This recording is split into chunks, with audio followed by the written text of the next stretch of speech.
Sir Chandrababu పరిపాలనలో roads ఎట్లా ఉన్నాయి? చాలా బాగుంది. పరిపాలన మాత్రకి చూడక్కర్లేదు. చాలా బాగుంది. Chandrababu how to talk, way of the behaviour, administrative అన్నీ తెలుసు. ముందు పరిపాలన విధానం తెలిసేవాడే పరిపాలించాలి. ప్రతివాడు పరిపాలించకూడదు. అందుచేత పరిపాలన చాలా విధానం బ్రహ్మాండంగా ఉంది.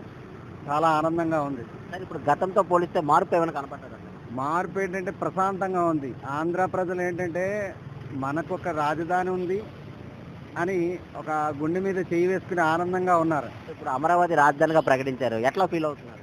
చాలా ఆనందంగా ఫీల్ అవుతున్నాం. అమరావతి క్యాపిటల్ ఉండాలి. ఉన్నాయి. ఆ పైన మోడీ గారు ఉన్నారు. ఇక్కడ మనకి చంద్రబాబు, పవన్ కళ్యాణ్ ఉన్నారు. పరిపాలనా విధానం, ధర్మాధర్మాలు అన్నీ తెలుసున్న వాళ్ళు, వృద్ధులు అందరూ ఉన్నారు కాబట్టి మన ఆంధ్ర చాలా బాగుంటుంది. వచ్చే సంవత్సరం కూడా ఇంకా చాలా ఆనందంగా ఉంటుంది.